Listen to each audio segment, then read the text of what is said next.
Bonjour à tous et bienvenue dans cette deuxième édition, deuxième épisode de l'ADTM Factory de cette année sur le thème Business as Unusual. Pour ceux qui ne connaissent pas l'ADTM Factory, c'est un peu notre grand événement annuel où on essaye de revenir pour la profession et bien au-delà sur des grandes transformations, des grands bouleversements qui nous ont atteints au cours de l'année passée. Donc cette année, ça n'a pas été très difficile de choisir le thème. L'objectif, c'est vraiment de prendre un temps pour prendre du recul sur la situation actuelle, pour essayer de relire le grand bouleversement qu'on a traversé à travers un certain nombre de prismes. Alors, je vais justement vous donner un peu de contexte sur cette factory. Cette année, on a essayé de la découper en quatre épisodes. Vous vous doutez bien qu'on n'a pas pu se retrouver en présentiel pour les raisons qu'on connaît. On espère d'ailleurs que vous êtes tous dans des bonnes conditions et en bonne santé malgré le contexte difficile. Le premier épisode, il y a 15 jours, portait sur le rapport à l'autre. Comment est-ce qu'on recrée du lien dans une société qui est devenue essentiellement digitale et de distanciation sociale. Et le deuxième épisode aujourd'hui porte sur le rapport à l'information. Vous le savez, il y a eu énormément de chamboulements, énormément de débats sur tout un tas de sujets. On aura l'occasion d'y revenir. On parle de la chloroquine, les masques.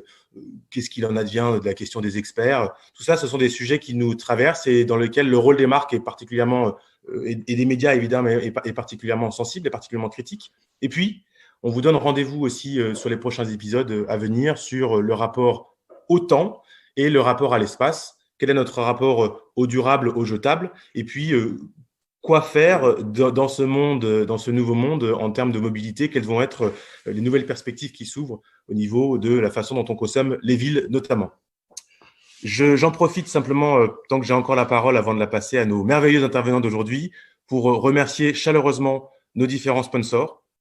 Alors, on a la chance aujourd'hui de pouvoir avoir la collaboration de différents je vois que c'est le comité de programme, désolé, je vais un peu vite. Alors, le comité de programme d'abord, Marine Gall, ensuite Jean-Michel Janouex, Stéphane Munier, moi-même et Jean-Michel Rekovic. C'est vrai que je suis passé un peu trop vite sur ces superbes talents, grâce à qui on a pu constituer encore une fois cet événement dans des conditions très particulières. Donc, je les remercie et je passe aux sponsors.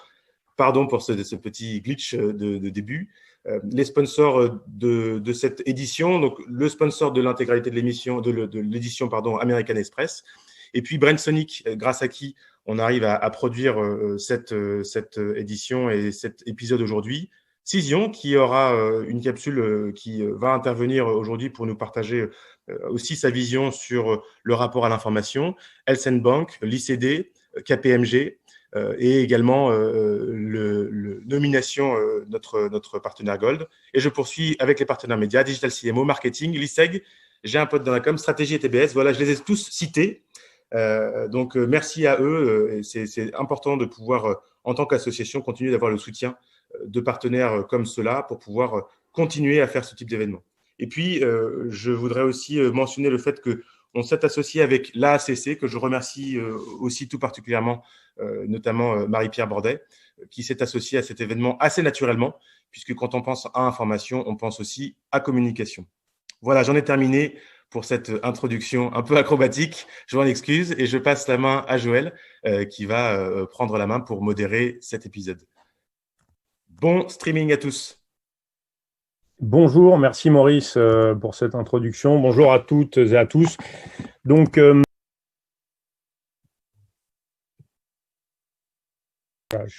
est-ce que vous m'entendez? Voilà, parce que du coup, c'est bon, ça y est, je reprends. Alors, je recommence. Bonjour à tous, je suis Joël Ronez, je suis président de Binge Audio. C'est un média de podcast que j'ai cofondé en 2015.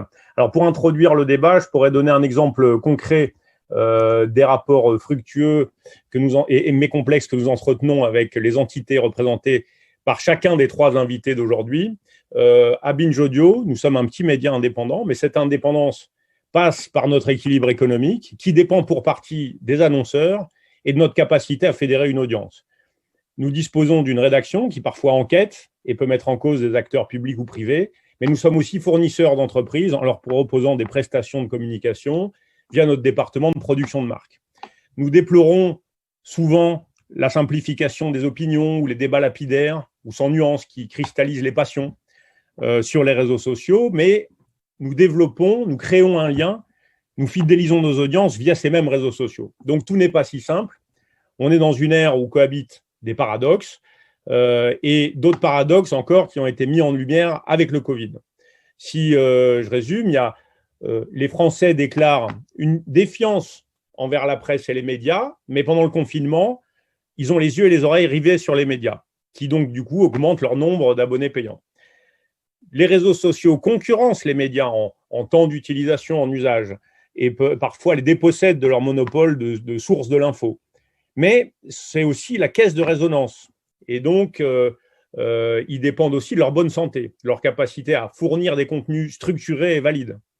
On l'a vu pendant les nuits américaines, en fait, une majeure partie des informations qui sont repoussées sont celles qui proviennent de médias old school, entre guillemets, comme CNN.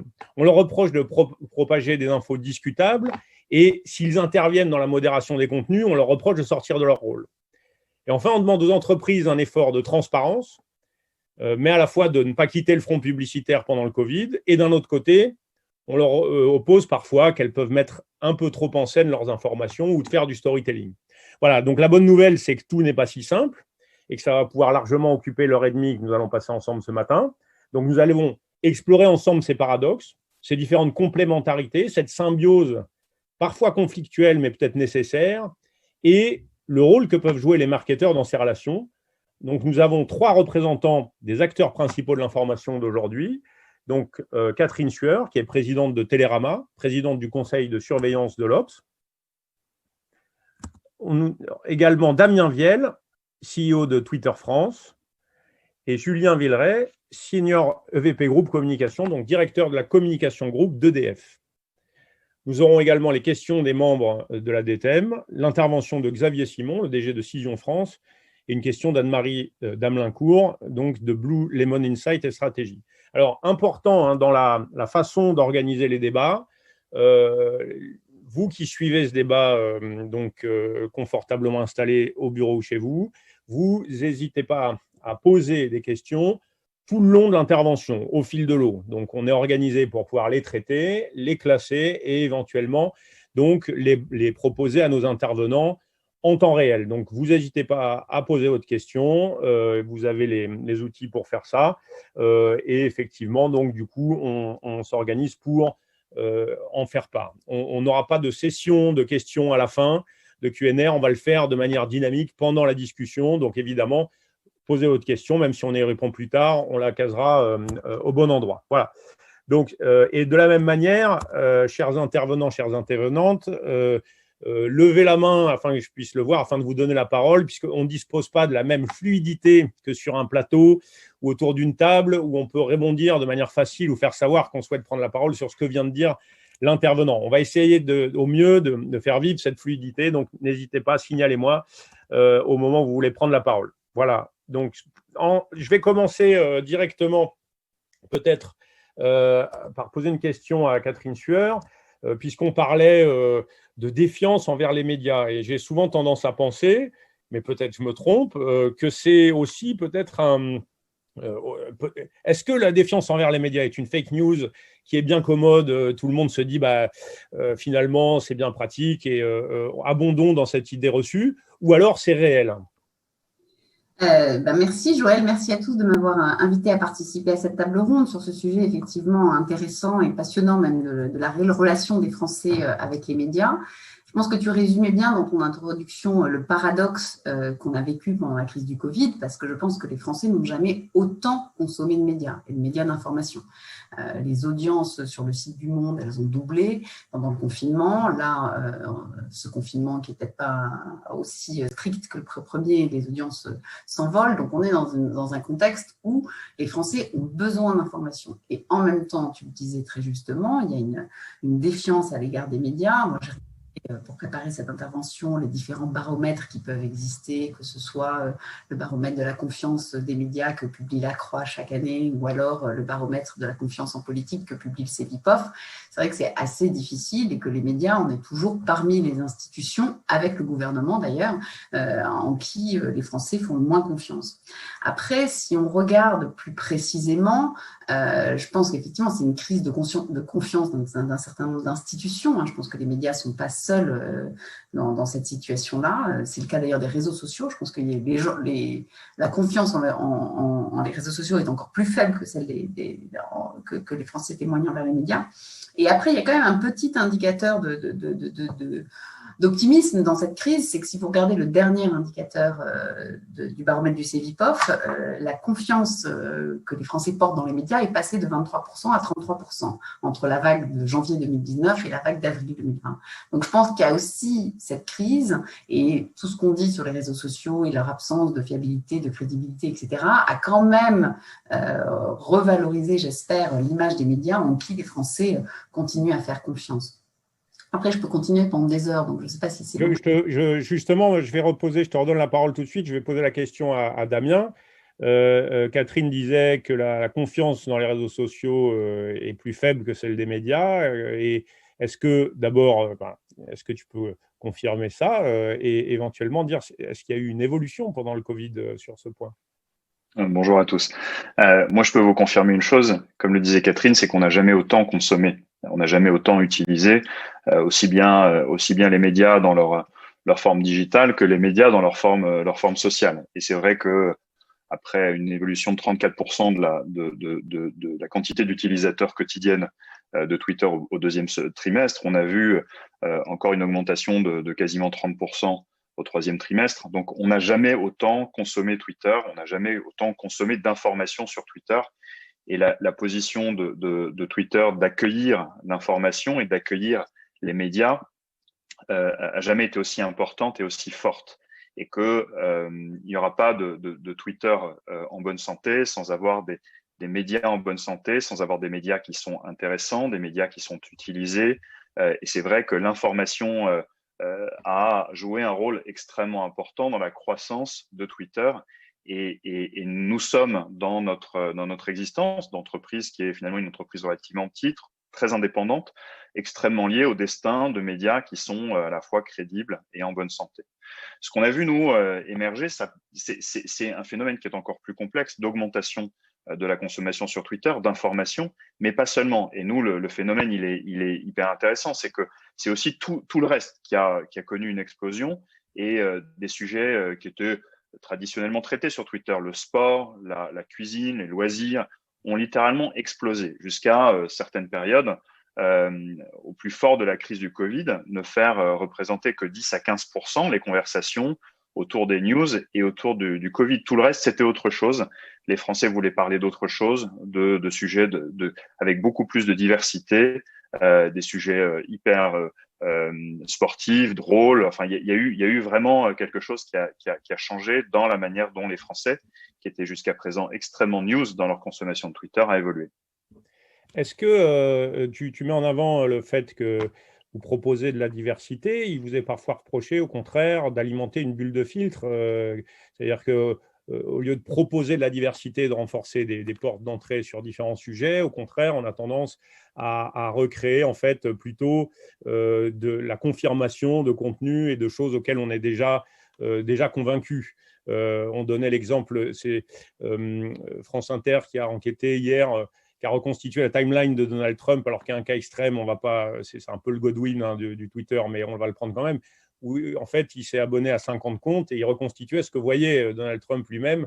Et donc, effectivement, en expliquant qu'il n'y avait strictement aucune possibilité que des informations qui puissent le faire douter arrivent, s'il sentait que le bonhomme puisse douter, arrivent dans son flux. Est-ce que, donc, du coup, cette question de la diversité versus la bulle de filtre, qu'est-ce que tu peux dire par rapport à ça? Alors, merci de cette question parce qu'elle est critique. Nous regardons ce sujet avec à la fois beaucoup d'humilité et aussi beaucoup de sérieux. Enfin, notre avenir à nous, il dépend vraiment de cette capacité à finalement inscrire Twitter un peu en différence par rapport aux autres plateformes. Il n'y a rien, à titre personnel, qui m'énerve plus que des médias qui parlent des réseaux sociaux, parce que nous avons des conceptions assez différentes, les uns et les autres, de la manière dont l'information doit être consommée, dont l'information doit être partagée, et que je pense que la manière dont l'information se distribue sur notre plateforme mérite d'être précisée. La manière dont on suit de l'information aujourd'hui sur Twitter, c'est parce qu'on fait une démarche active, d'aller choisir, d'aller sélectionner des sources d'information. Je vais m'abonner à l'Obs, je vais m'abonner au Monde et je vais faire le choix d'aller chercher cette source d'information. Je vais m'abonner à Donald Trump. Et de cette manière-là, je vais voir 100% des tweets de ces abonnements si jamais j'ai choisi juste de recevoir ces tweets par entrée chronologique. Voilà. Donc ça, c'est une première chose. Qui fait que je ne reçois pas nécessairement sur ma timeline parce que votre cousin a pensé ça, on a trouvé cette lecture-là intéressante pour vous. On évite d'enfermer les gens dans des bulles de propagation d'informations, et ça, c'est un élément très important de la manière dont Twitter fonctionne. Et Twitter ayant une caractéristique essentielle par rapport aux autres plateformes, c'est d'être public. C'est-à-dire que effectivement, si jamais je dis une information, je publie un tweet, n'importe qui peut avoir accès à ce tweet, peut avoir accès à cette information, et donc m'apporter la contradiction ou venir confirmer ce que je suis en train de dire. Et donc, par sa dimension publique, Twitter est une plateforme qui permet le débat et la discussion, et justement qui interdit que des conversations aient lieu dans un espace fermé, dans un espace clos, qui ne permet pas la contradiction, qui ne permet pas à un journaliste, à un expert, soit d'être contredit, soit d'apporter une information qui va être différente. Donc, par cette dimension live et par cette dimension ouverte et publique, je pense que, au contraire, nous contribuons à faire en sorte que personne ne s'enferme dans une position qui n'a pas le moyen d'être contredite parce qu'elle n'est accessible qu'à un petit nombre de gens enfermés dans un salon. Voilà. Merci de cette réponse. Une question que je poserai à Julien Villeray. Est-ce que, du coup, pour rebondir sur ce que vient de dire Damien, tu dirais Twitter bon, alors c'est vrai, on ne va pas généraliser les réseaux sociaux Twitter. Prenons le cas de Twitter, puisque les réseaux sociaux ne sont pas là pour répondre aujourd'hui. On a Twitter, c'est déjà super. C'est Twitter tribunal de l'opinion ou au contraire garant de la diversité de l'information? Ah, on t'entend pas. Les deux, oui, c'est bon, pardon, je me suis démuté. Bonjour à tous et à toutes. Évidemment, les deux. Moi, d'abord, juste pour commencer, je voudrais juste honnêtement célébrer Twitter et ce qui a été fait sur Twitter. Je suis un utilisateur et un gros consommateur de Twitter. Je pense que Twitter pouvait avoir parfois un peu de, comment dire, j'ai un mot fort qui me vient en tête, pardon, un peu honte de ce qui a pu se passer dans le passé parfois. Le travail qui a été fait autour de l'élection présidentielle américaine est absolument remarquable.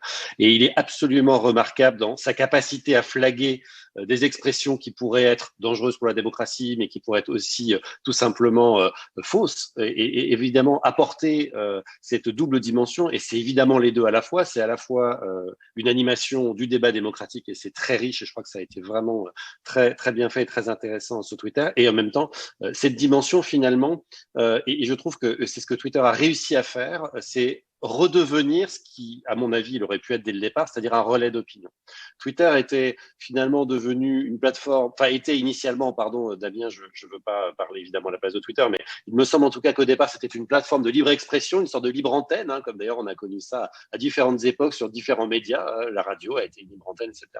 Et a finalement un travail plus proche de ce que les journalistes ont longtemps fait, c'est-à-dire devenir un relais d'opinion, c'est-à-dire être capable finalement de relayer des opinions en y apportant une valeur ajoutée. Et j'ai trouvé que ce travail-là sur Twitter était remarquablement bien fait dans le cadre en tout cas de cette élection. Et on est, je crois quand même, on vit un glissement sémantique absolument, alors que moi je trouve à la fois très intéressant et très inquiétant, mais on ne reviendra jamais en arrière parce qu'évidemment on ne revient jamais en arrière sur les tendances de société, ça n'existe pas. C'est ce glissement sémantique. Alors, il est sur plein d'aspects, mais d'abord, le premier, c'est qu'on est passé des faits à la vérité ou aux vérités. et qu'aujourd'hui, on parle plus, vous le regarderez dans les médias de faits, on parle de vérité. Et c'est exactement ce qui se passe sur les plateformes de réseaux sociaux, c'est que finalement, on confronte des vérités et chacun a sa vérité. Et donc, je trouve que quand les faits sont remis au cœur des plateformes, c'est encore une fois le travail qui a été fait, je trouve, par Twitter dans le cadre de cette élection, eh ben, on en fait une vraie plateforme démocratique et plus uniquement un véhicule de fake news, pour utiliser une expression un peu usée. Alors, Catherine, est-ce que toi, en tant que média, tu ne pourrais pas considérer que Twitter va au-delà de sa responsabilité en intervenant sur une information, fût-ce de manière légitime? Je pense qu'après, comme le disait Damien très justement, il s'est passé des choses sur Twitter comme sur les sites d'information qui sont assez similaires, c'est-à-dire effectivement, comme le disait, l'espèce de surconsommation de besoins de médias, et Twitter a joué son rôle et les médias ont joué leur rôle sur leur site et en utilisant Twitter. Après, je pense qu'il y a quand même un point qui vient d'être dit sur lequel je veux réagir, c'est-à-dire que c'est effectivement la différence entre les réseaux sociaux et les médias de vérifier les faits. Et c'est vrai qu'effectivement, c'est là où Damien a tout à fait raison de dire que Twitter a besoin des médias et les médias ont besoin de Twitter et des réseaux sociaux. Tu disais également, Joël, parce que la différence entre quelqu'un qui va tweeter une vérité, sa vérité, et un média, c'est qu'un média va vérifier l'information et la confronter, citer des sources, vérifier. Et c'est quand même tout ce travail-là aussi dans la pratique journalistique et dans la relation à l'information qui a été très perturbée par la période qu'on a traversée, parce qu'on vient de traverser finalement une crise complètement planétaire qui a concerné des milliards de personnes et avec des informations qui venaient partout et avec la volonté quand même de tous les médias traditionnels, que ce soit Le Monde, que ce soit l'Obs, que ce soit Courrier International. Courrier International a fait des audiences faramineuses pendant ce confinement parce que justement leur promesse c'est d'apporter un regard international sur l'actualité. Et du coup, là où je veux en venir, c'est que sur la pratique journalistique, je pense que les médias traditionnels ont été, enfin, j'avais dit traditionnels, on a tous été très, très impactés parce qu'on a été face à des informations très en flux continu. Honnêtement, une pandémie et une maladie sur laquelle on savait très peu de choses et sur lequel il était quand même difficile de vérifier les choses, avec une capacité à faire du reportage et à rencontrer les gens qui a été quand même beaucoup amoindrie, et puis des experts qui ont fleuri de partout et à qui on a donné la parole sur Twitter, dans les médias également. Hein. Et je trouve que ce qui est aussi intéressant dans cette crise qu'on traverse, c'est ça, c'est comment aujourd'hui on arrive à produire une information fiable. Moi, je trouve que l'exemple du vaccin de ce matin est absolument hyper intéressante, où finalement, on a une information scientifique hyper importante sur laquelle on n'a aucune étude qui est publiée, et on a un communiqué de presse, alors même que ce n'est pas du tout la pratique, normalement, quand on est sur la publication scientifique. Donc, ce que je veux dire, c'est qu'on a consommé de l'information. Nous, les médias, on a vraiment essayé d'être extrêmement rigoureux dans la vérification de cette information, alors même que la pratique journalistique était quand même rendue plus difficile par un accès au terrain plus dur et puis des experts qui ont fleuri partout avec des rédactions qui ne connaissaient pas forcément très très bien le domaine médical. Et enfin, la nécessité de réagir extrêmement rapidement à des informations qu'il est difficile de vérifier quand on voit que donc un grand laboratoire pharmaceutique sort un communiqué de presse et ne sort pas l'étude clinique qui va avec. Donc on est dans un monde où quelque part les marques s'affirment et comme le disait Julien, chacun dit sa vérité. Donc Pfizer dit bah voilà, ma vérité c'est celle-là, et sans prendre le temps ou même les moyens de vérifier ça. Donc je trouve qu'on vit une époque là-dessus assez inquiétante parce que et le rôle des médias et le rôle de Twitter dans la façon de relayer les informations et dans la façon de les modérer est évidemment essentiel, parce que sinon, c'est effectivement la porte ouverte, et on l'a vu aux États-Unis, un déferlement d'informations, de vérité, d'ailleurs j'aime bien ce terme, non vérifiées, etc. Donc ça nous oblige, nous les médias, et je pense que c'est aussi comme ça qu'on récupérera la confiance de nos lecteurs, c'est en revenant sans cesse aux faits, à la vérification, aux sources et à ce qui fait qu'un journal est un journal. Alors, on a autour de la table justement le porte-parole d'une grande entreprise qui effectivement a des rapports multiples avec les médias, d'une part comme annonceur, mais également comme entreprise de taille critique mondiale, au cœur évidemment de la question énergétique et de ses modifications. Donc forcément, c'est une question qui est chargée d'enjeux, qui est discutée, qui est critiquée, etc. On va lui poser la question tout de suite, justement, sur le rôle, par rapport à ce que vient de dire Catherine, le rôle que peut jouer l'entreprise dans ce cadre-là pour l'amélioration de l'information et justement du rapport pour l'amélioration de la confiance, en fait, avec le public. Oui, je pense que ça relève de. Alors, il pourrait y avoir évidemment 25 000 angles et loin de moi l'idée de dire que j'ai la solution et qui va pouvoir s'appliquer au monde parce que sinon, ce serait évidemment simple. Mais nous, ce que l'on voit, et si je l'applique à EDF, mais c'est vrai pour toutes les entreprises avec des gros enjeux sociétaux. D'ailleurs, je note que, et c'est le cas d'EDF et c'est le cas de quelques grosses entreprises comme la nôtre, on fait partie des institutions qui ont le plus de confiance, en fait, qui recueillent aujourd'hui le plus de confiance des Français, ce qui est intéressant à noter. Je ne sais pas vous l'expliquer précisément, mais en tout cas, c'est intéressant à noter. C'est cette notion qui, moi, m'est assez chère de transparence versus clarté. C'est-à-dire que je pense que le travail que nous pouvons faire en tant qu'entreprise, c'est faire un travail de clarté. Or, le monde, évidemment, tire à la transparence. Pourquoi ? Parce que la transparence, c'est un matériel commercial pour tout un tas de gens. Tout un tas de gens ont intérêt à la transparence pour en faire un objet derrière d'opinion, un objet d'ailleurs parfois qui médiatiquement génère du clic. Nous, à mon avis, notre enjeu, c'est de faire de la clarté. C'est quoi ? C'est-à-dire d'expliciter, d'expliquer, de donner à comprendre ce que l'on fait, plutôt que juste se mettre, pardon, mais enfin à poil. C'est-à-dire dire, voilà finalement des données brutes, débrouillez-vous avec et faites-vous votre opinion avec ça. Je pense que c'est l'inverse de ce qu'on doit faire. Je pense que ce qui doit être fait par les entreprises et par les acteurs institutionnels dont nous faisons partie, c'est de donner à comprendre, d'expliquer, de faire de la pédagogie. Et donc c'est pour ça que je suis personnellement un grand opposant à la transparence, parce que je pense que la transparence est extrêmement dangereuse à tout un tas de points de vue, alors que je pense que la clarté, c'est ce qui va nous permettre d'avancer. De la même façon, Joël, anecdotiquement, j'étais frappé par ton introduction parce que je pense que dans tous ces glissements sémantiques, il y en a plein. Tu as parlé d'indépendance, l'importance d'être un média indépendant. Les médias aujourd'hui se gargarisent tous de vouloir être indépendants. Moi, je pense que le job d'un média, c'est d'être honnête. C'est pas d'être indépendant. On en a entre guillemets pas grand-chose à faire. D'ailleurs, les plus grands médias aujourd'hui qui sur la place française, mais enfin, je crois que c'est vrai dans beaucoup de pays dans le monde, je vous rappelle qu'ils sont juste financés par des milliardaires.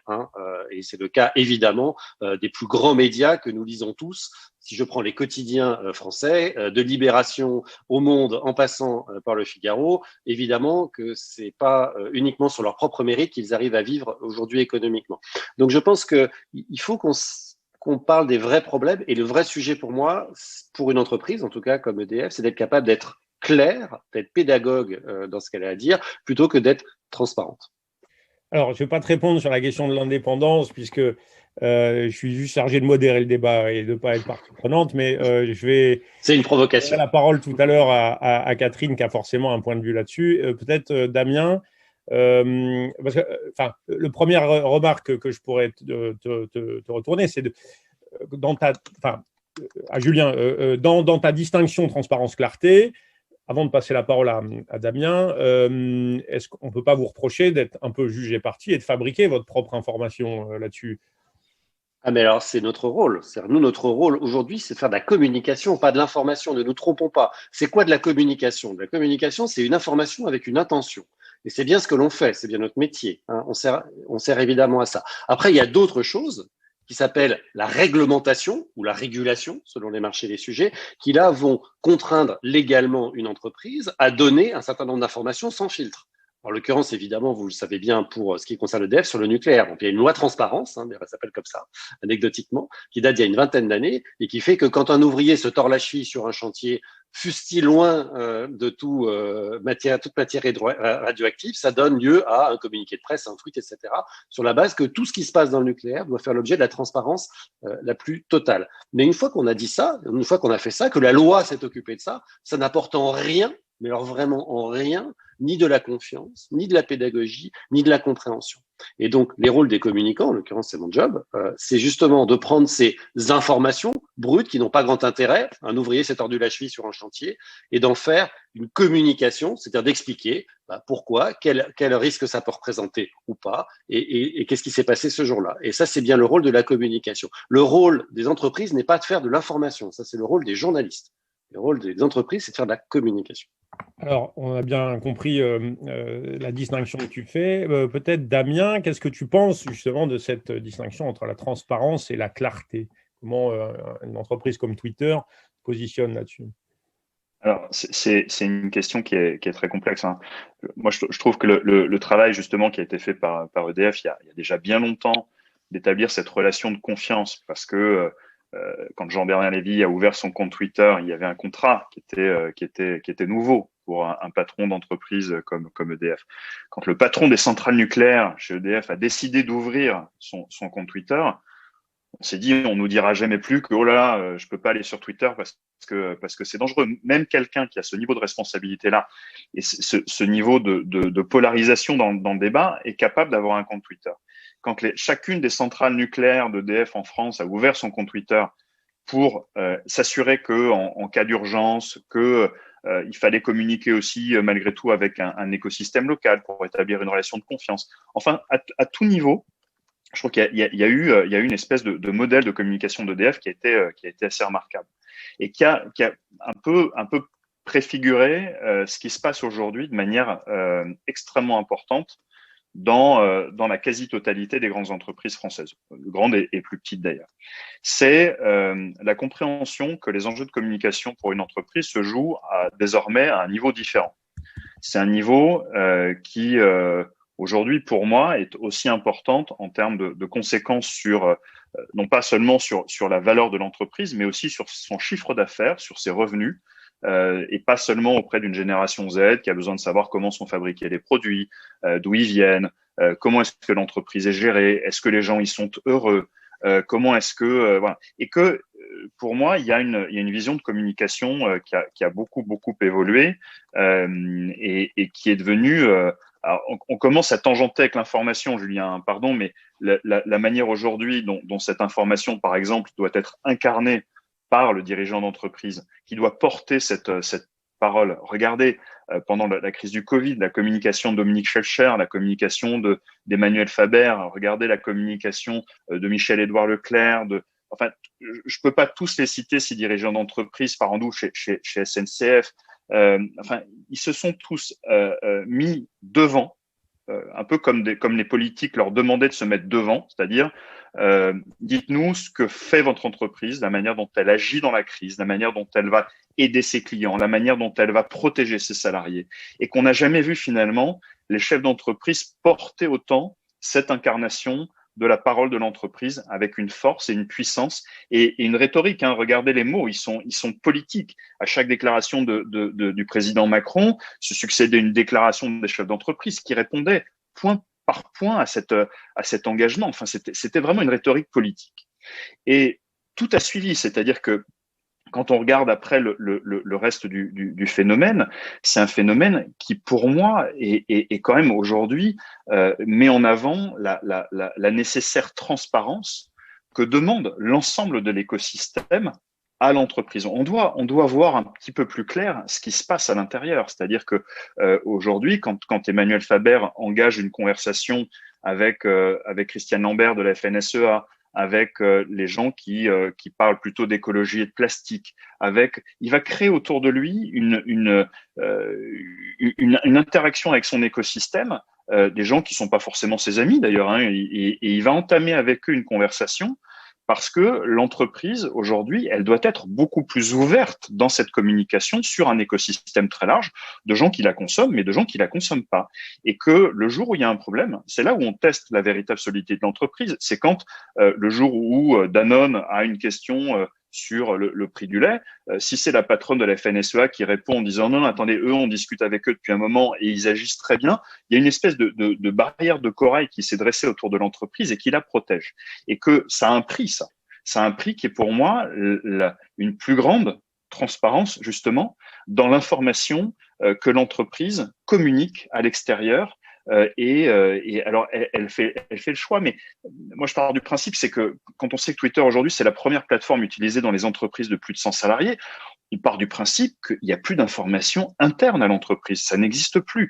Donc, soit vous l'acceptez en disant, finalement, chacun de mes salariés devient un des éléments de ma communication, au même titre que mon patron devient un de mes éléments de communication, soit vous essayez de contrôler les choses, justement, pour respecter une ligne éditoriale plus resserré et plus contrôlé. Et c'est vrai que aujourd'hui, les exercices sont compliqués pour un directeur de la communication comme vous, Julien. Le principe, c'est qu'aujourd'hui, vous essayez finalement de faire en sorte que les messages soient audibles. Et c'est ça la plus grande difficulté, au-delà de contrôler que les gens disent pas trop de bêtises dans leurs fonctions respectives. Mais le problème qu'il y a aujourd'hui, c'est celui-là. C'est dans cette transparence et dans cette multitude d'informations, comment est-ce que ce qui est important pour l'entreprise va être ce qui va être entendu le plus. Et la plus grosse difficulté, pour moi, elle est là. Alors, juste avant, pour réagir, peut-être, avant de donner la parole à Catherine, et juste avant, Catherine, on passera une petite question. Julien, une réponse rapide. En 2 secondes. Oui, non, vraiment 2 secondes. Je suis d'accord avec 95% de ce que disait Damien, juste pour revenir transparence versus clarté, parce que pour moi, c'est absolument fondamental. Quand Damien parle de transparence, justement, concernant Danone, je pense que Danone a fait à peu près l'inverse, justement. C'est-à-dire que si on prend l'exemple du prix du lait, puisque c'était l'exemple que Damien prenait, qui est un excellent exemple, vous avez la façon dont Danone a géré cette question, vous avez la façon dont Lactalis gère cette question. Sur exactement le même sujet. Le prix du lait. Combien j'achète à qui la matière première de mes produits. Et il se trouve que Lactalis est allé sur le terrain de la transparence, parce que Lactalis publie ses prix, figurez-vous, d'achat du lait. Danone est allé sur le terrain de la clarté. C'est-à-dire Danone a fait un travail absolument remarquable en communication pour expliquer à qui ils achètent, pourquoi ils achètent, combien ils achètent, et surtout, derrière, quel est le suivi de toute la chaîne de production qui permet de s'assurer à Danone que le paysan qui produit avec ses vaches arrive à en vivre. Donc pour moi, justement, ce que Damien disait, c'est toute la différence entre l'information et la communication, entre la transparence et la clarté, c'est que Danone a fait un travail de communication que, pour l'instant encore, Lactalis n'a pas réussi à faire. Réponse question très courte. Est-ce que tu es d'accord avec Damien quand il dit qu'il n'y a plus d'infos internes ou externes ? Alors, je pense qu'il y a une porosité évidemment totale et intégrale entre les deux. Je pense par ailleurs que les gens sont très intelligents. Nous, aujourd'hui, on incite, ça fait maintenant 5 ans qu'on incite tous nos salariés à aller sur les réseaux sociaux. Ils le font et on n'a quasiment jamais de problème, donc on n'a pas de sujet. Après, je pense qu'il y a, et là encore une fois, pardon, mais c'est la différence entre l'information et la communication. La communication, je disais, c'est une information avec une intention. Il y a des milliards d'informations internes qui se retrouvent sur la place publique. En fait, il y en a 0,1% qui présentent un intérêt et un impact derrière. Et donc là, c'est bien le rôle de la communication d'organiser à l'externe de la visibilité sur les choses qui vont avoir de l'impact et qui vont servir à quelque chose. Après, c'est vrai qu'il y a une porosité très importante et que je crois qu'il n'y a plus un DIRCOM sur la place de Paris ou dans le monde qui peut imaginer une seule seconde que quelque information communiquée à l'interne, il reste. Ça, c'est évident que ça n'existe plus. Avant de passer la parole à Catherine, une question qui est enregistrée par Anne-Sophie Damelicourt, qui est fondatrice de Blue Lemon Insight et Stratégie. Cette période sans précédent montre à quel point l'information ou la communication doivent être suivies d'actes pour être crédibles, créer l'adhésion et générer des nouveaux comportements. Comment, en tant qu'acteur de marque et que média, vous projetez-vous dans vos rôles? Avec quelle vision économique et notamment avec quelle vision sociétale? Alors, je vais répéter parce qu'on n'a peut-être pas forcément bien entendu, juste pour dire, parce qu'il y a une partie des sujets qui ont déjà été abordés de manière générale, mais c'est la deuxième partie de la question. Ce qu'elle disait, c'est cette période montre à quel point la com doit être suivie d'actes pour être crédible et susciter l'adhésion. Comment, en tant qu'acteur de marque et de médias, vous projetez-vous dans vos rôles? Avec quelle vision économique, quelle vision sociétale? Donc peut-être, je rebondis Catherine sur la question économique, puisque tout à l'heure, Julien faisait référence justement à l'actionnariat des grands médias. Non, moi, je voulais dire plusieurs choses. La première chose, c'est effectivement dans ce que disaient Damien et Julien, il y a quelque chose qui est très intéressant, je trouve, sur la communication des entreprises, c'est l'engagement, effectivement, des dirigeants. Et je pense que c'est une des raisons pour lesquelles les Français font maintenant confiance aux entreprises. C'est cette capacité qu'ont les patrons à s'engager, à expliquer. Alors, je ne sais pas très bien où on en est sur la transparence et la clarté, mais en tout cas, ce qui est sûr, c'est qu'ils délivrent un message.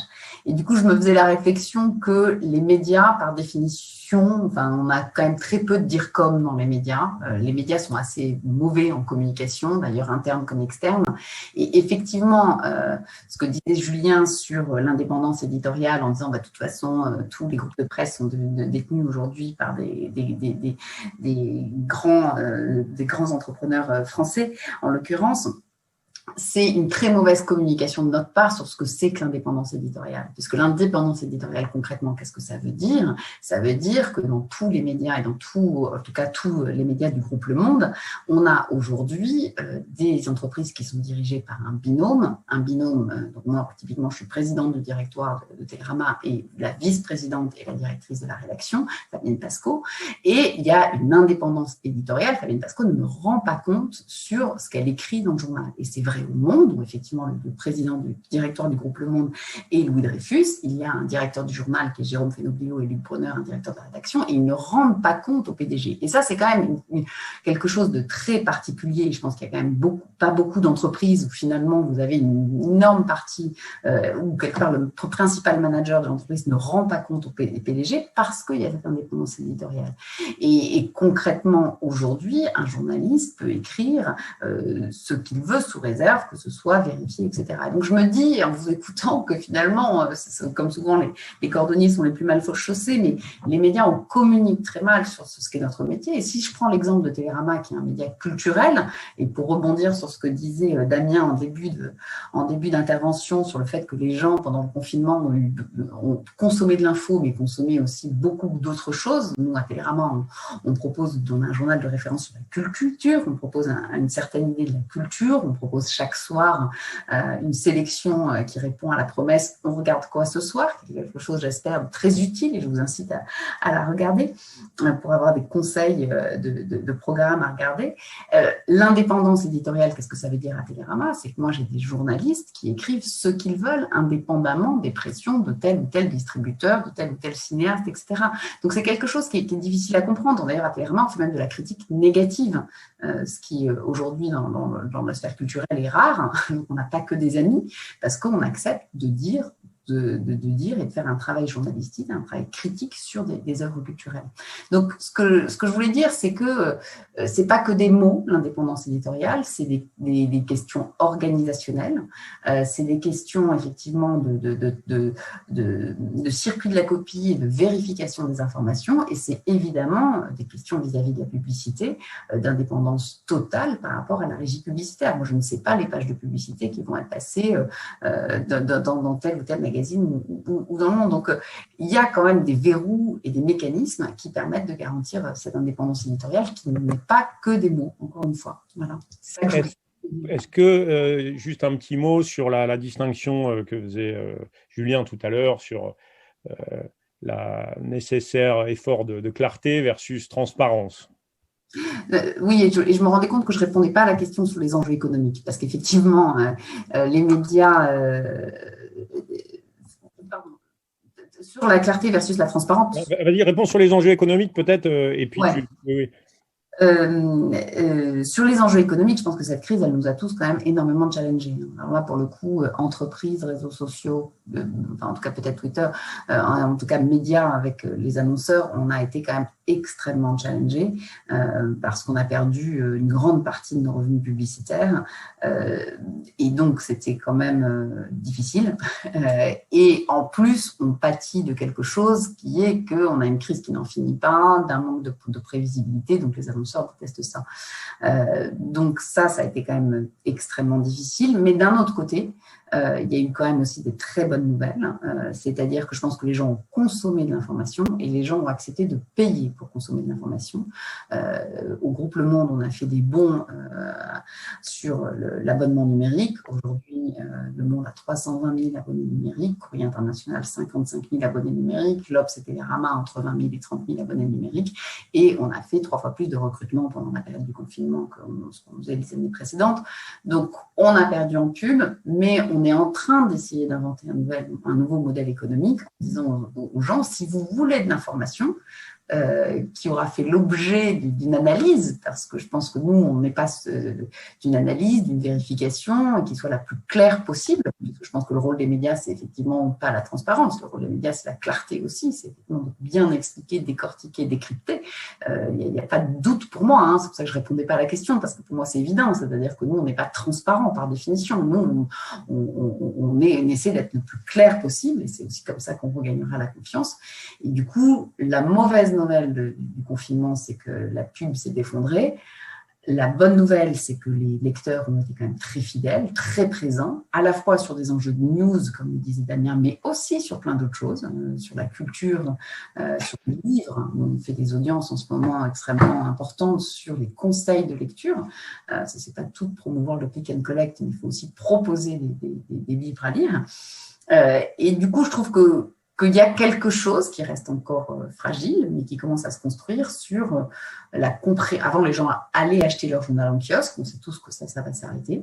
Là, on voit que les gens, de la même façon qu'ils s'abonnent à Netflix, ils s'abonnent au Monde, à Télérama, à l'Obs, et c'est plutôt une bonne nouvelle.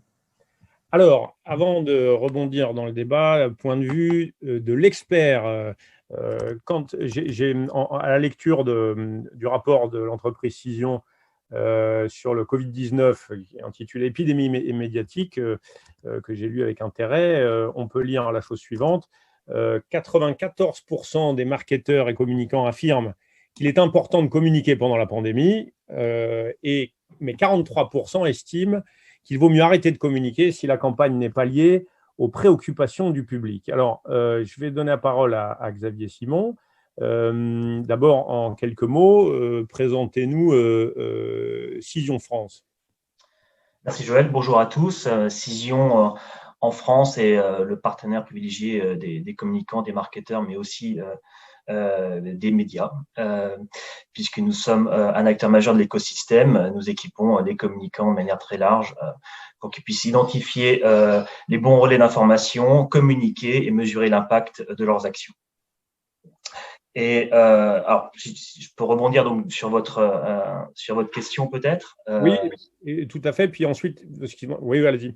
Alors, parce qu'on a commencé à en parler et le point que vous retirez finalement de cette étude soulève la question de quelle action mener face finalement à des crises médiatiques telles que le Covid nous a présenté. Et je souhaitais en fait me pencher un instant finalement sur ce qui se passe au sein des entreprises où le rapport à l'information a bien entendu subi récemment de profonds bouleversements, notamment par l'explosion du volume d'information, on en a parlé, la transformation digitale qui en facilite l'accès, le déploiement de l'usage professionnel des réseaux sociaux, on en a parlé, mais aussi, et les conditions sanitaires que nous connaissons nous l'ont imposé, le déploiement du télétravail crée beaucoup de place à prendre et finalement la consommation d'informations prend tout cet espace disponible et a un impact démultiplié au sein même des entreprises. Alors, il m'apparaît important peut-être de redéfinir ce qu'on appelle l'information. Ici, ce que je veux dire par information, à la fois l'information utilisée dans l'entreprise ou bien créée par l'entreprise, celle où l'entreprise a un certain contrôle, mais il y a également l'information sur l'environnement de l'entreprise, son marché, ses clients, ses concurrents, l'information d'ordre réglementaire ou sociétal. Finalement, l'entreprise ne peut pas contrôler la production, mais elle ne peut pas rester passive parce que ses collaborateurs y ont accès et en ont besoin. Donc, en pratique, ce que nous disent nos clients chez Cision, et ça me permet de rebondir sur vos échanges sur la transparence et la clarté, c'est que leurs collaborateurs aujourd'hui sont dans la situation paradoxale où ils cherchent de l'information en permanence, mais ils reconnaissent souffrir aussi d'une indigestion face à toute cette information. Et ils ont besoin d'aide pour trouver une information qui est vérifiée, donner du sens et la rendre exploitable dans leur quotidien. Et alors, pour l'anecdote, c'est aussi ce constat qui nous a poussé chez Cision à redéfinir récemment notre mission en tant qu'entreprise. Et nous souhaitons apporter à nos clients cet éclairage si important qu'on a évoqué, et nous définissons comme des éclaireurs de marque. Donc, quel rôle, à votre avis, doivent jouer les marketeurs dans ce nouveau concept, dans ce nouveau contexte, pardon? Alors, peut-être avant d'arriver sur cette question, sur les enjeux en entreprise, oui. Et beaucoup de choses ont été évoquées aujourd'hui, et je voulais rebondir sur le fait que finalement, l'enjeu de confiance se pose également au sein des entreprises, au sein de l'information entreprise.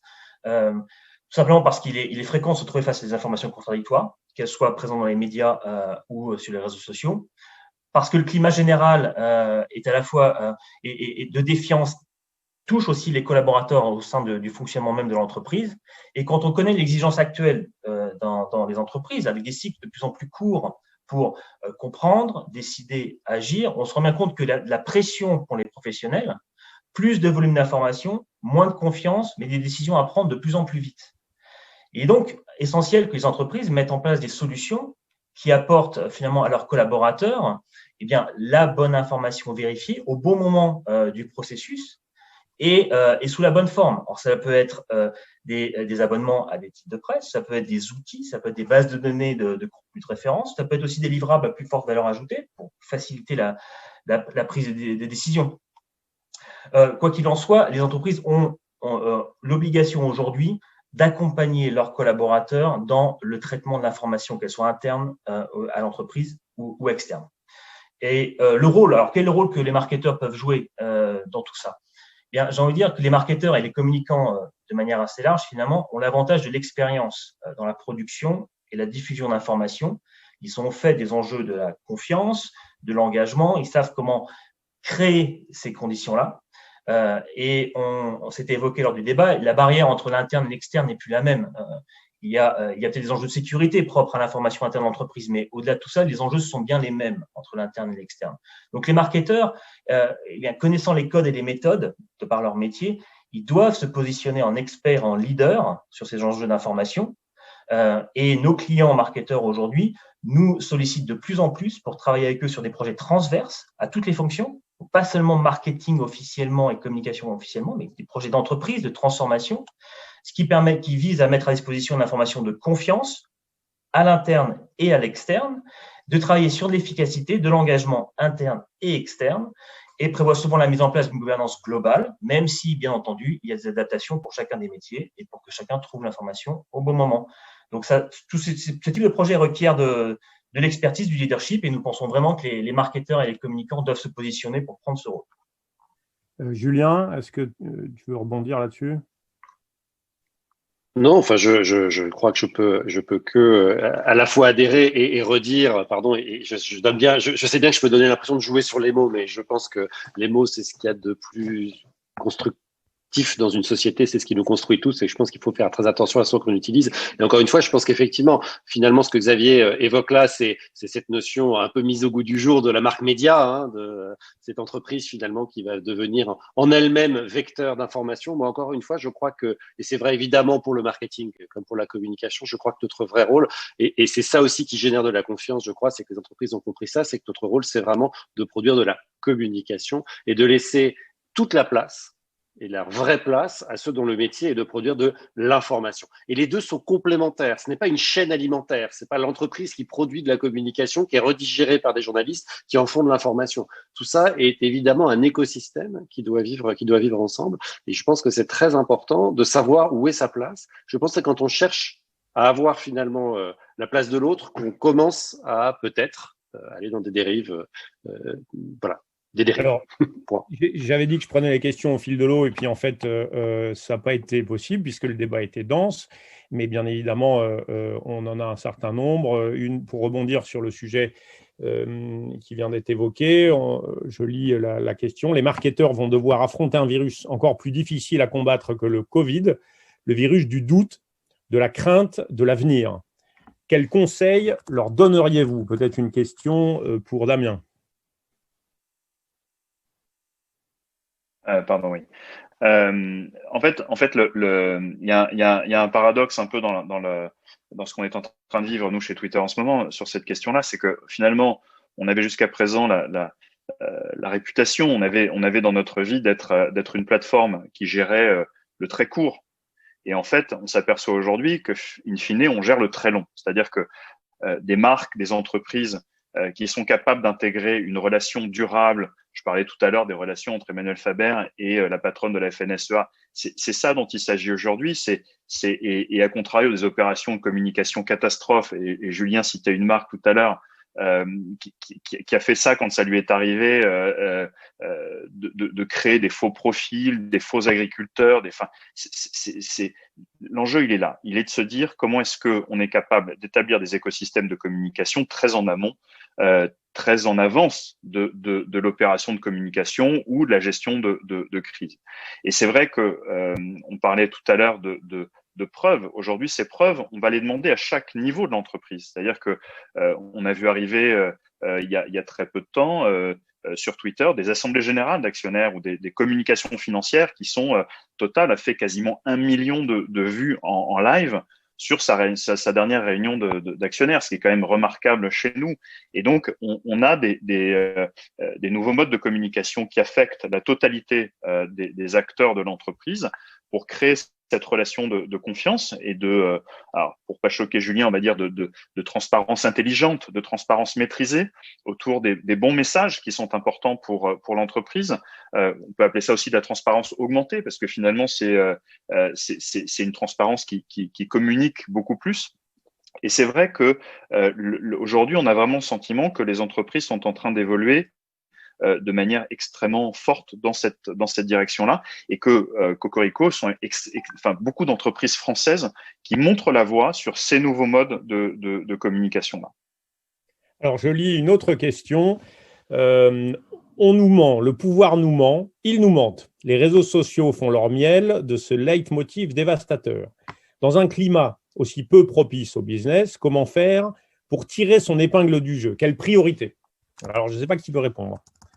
Ouais, je vais répondre brièvement. En fait, il y a un des patrons d'une grande compagnie de fast-food américaine qui il y a 5 ans, au moment où je suis arrivé chez Twitter, me disait nous, Twitter, ça nous intéresse pas beaucoup parce qu'il appelait ça le retour sur emmerde. Le retour sur emmerde d'être sur Twitter est trop important. Moi, j'avais beaucoup aimé cette phrase, et c'est vrai que on a eu de cesse que démontrer à ces acteurs-là, qui pensent être des acteurs extrêmement exposés, et Julien Vidret peut en témoigner, que finalement, on va pas s'empêcher de communiquer parce qu'il y a quelques sujets qui sont pénibles, qui sont délicats, parce qu'ils ont des gens qui vont remettre en question en permanence les informations et le bien fondé de la démarche d'entreprise, alors qu'à côté, il y a 1001 choses à communiquer sur la formation, sur la relation avec l'écosystème agricole, sur la manière dont une entreprise est une bonne citoyenne, sur la manière dont voilà. Moi, je trouve que depuis 5 ans, on est passé à autre chose en fait. Les entreprises frileuses dans ce mode de communication-là, parce que elles osent pas, sont des entreprises obsolètes. Leurs dirigeants sont des gens obsolètes, et que il faut aujourd'hui comprendre que une entreprise n'a plus le choix. Après, elle peut choisir de le faire à différents degrés, mais dans sa communication aujourd'hui, une entreprise qui se dit qu'elle va pas y aller parce qu'elle va prêter le flanc à de la fausse information ou de la polémique inutile, c'est inexact. Une entreprise, elle a toujours beaucoup plus d'éléments positifs à raconter que les gens se fatiguent assez vite d'être des détracteurs et en plus, je vais vous dire une chose, c'est qu'en cas de circulation de fausses informations, une entreprise, elle est bien contente de pouvoir communiquer directement, d'avoir Twitter pour dire c'est faux, mon dirigeant n'est pas mort, ou cette information-là est inexacte, pour stopper net une polémique, tout de suite. Catherine, je rebondis sur un des points qui a été un peu en filigrane, mais sur lequel on n'a pas forcément eu de réponse particulière là-dessus. Toi, ta conviction sur qu'est-ce qui a, comment dire, quels ont été les usages qui ont été profondément mis en lumière. Alors, quand je dis les usages, c'est les demandes du public, du lectorat, de l'audience, mis en lumière par le Covid? Qu'est-ce qui a changé de manière radicale et qui sera, à ton avis, durable? C'est difficile à dire, hein, ça. Je me suis rendu compte d'ailleurs que vous avez beaucoup parlé du Monde parce que Télérama et l'Obs font partie du groupe Le Monde dans lequel aussi il y a Courrier International. Donc, j'avais pas fait ce petit, justement en termes de clarté et de transparence, j'ai été ni claire ni transparente. Enfin, en tout cas, c'est une des raisons pour lesquelles j'ai pris beaucoup d'exemples sur Le Monde et Courrier International puisqu'on fait tous partie du même groupe avec Télérama et l'Obs. Moi, je suis pas sûre qu'on soit allé au bout des leçons là-dessus, parce que on sait que les gens ont beaucoup consommé. On sait que là, aujourd'hui, pendant le deuxième confinement, ils consomment différemment. C'est-à-dire qu'on a eu, je pense, pendant le mois de mars, quand on a tous été saisis par cette crise, un comportement boulimique face à l'information. Je pense qu'on a tous fait, on se levait, on regardait, on se demandait où on en était, les courbes du nombre de morts, etc. Si vous regardez d'ailleurs aujourd'hui la une du Monde, vous n'avez même plus les courbes sur les évolutions des entrées en réa, etc. Donc, ce que je veux dire, c'est que la période pour moi du premier confinement était quand même assez extraordinaire. Les gens ont beaucoup consommé, ils ont consommé à tout moment de la journée, ils ont consommé de l'info et autre chose que de l'info, comme le disait Damien. Moi, je pense quand même que c'était un peu une parenthèse. Et on voit aujourd'hui, alors même qu'on est à nouveau confiné, les gens consomment, mais un peu moins. Ils se sont abonnés, ils sont restés fidèles. Donc ça, je pense que c'est quand même quelque chose de nouveau. C'est-à-dire que les gens ont commencé à voir dans les médias, ou en tout cas dans certains médias, ou en tout cas les médias du groupe dans lequel je travaille, ils ont une confiance et ce truc se renoue. Après, de la même façon que les entreprises doivent communiquer, ce que tu connais ça aussi en tant que média, c'est que on a aussi cette obligation à la fois de recruter et à la fois de fidéliser et de sans cesse dialoguer avec nos lecteurs, de faire des newsletters, de faire des pushs, etc. Et c'est vrai qu'aujourd'hui, un média, c'est quelque part, j'étais très intéressée par ce que vous disiez de l'entreprise, c'est que c'est plus j'ai bouclé mon journal le matin ou le mercredi ou le soir ou peu importe, et puis après voilà, je ne m'en préoccupe plus. Aujourd'hui, on a une interaction avec les lecteurs de la même façon que les entreprises ont une relation avec leurs clients qui nécessite qu'on ait des newsletters, qu'on engage nos lecteurs et qu'on leur apporte la preuve finalement qu'on leur apporte de l'information, du divertissement, un regard, quelque chose de à la fois une fiabilité mais aussi une diversité dans les contenus. Donc je pense que c'est tôt pour dire ce qui a changé. Moi, je pense quand même que le premier confinement était quand même une expérience un peu extraordinaire, mais ce que j'en conclus, c'est que petit à petit, on engage quand même des lecteurs et que ça demande un effort quotidien de leur parler, de leur proposer du contenu et sans doute de mieux communiquer sur la façon dont on fait notre métier et dans la façon dont on est indépendant, dans la façon dont on raconte la société. Et je pense qu'il y a un point d'ailleurs dont on n'a pas du tout parlé sur la question « ils vous mentent », c'est sur ce qu'est ce « il » et ce qui est, je pense, quelque chose d'assez transversal entre les entreprises, les médias, les réseaux sociaux, en tout cas Twitter, c'est à quel point on ne représente pas, on a du mal à représenter l'ensemble de nos concitoyens. C'est-à-dire qu'aujourd'hui, je pense que si vous imaginez la rédaction de Télérama, vous imaginez une rédaction de cadres sup, blancs, etc., avec moins de femmes. Et je pense que c'est un enjeu qu'on a tous autour de la diversité. Je pense que les Français ne se reconnaissent pas en nous parce qu'on ne les représente pas. Et donc, je pense que c'est aussi une question intéressante qui est de se dire, pour renouer le lien avec nos lecteurs, en tout cas de se dire qu'on raconte aussi la société telle qu'elle est en étant plus représentatif de la société telle qu'elle existe aujourd'hui. En préparant ce débat, tu avais évoqué 2 points qui étaient la demande de médiation et aussi le besoin de bonnes nouvelles. Est-ce que peut-être tu peux développer un peu ? Ouais, je pense que…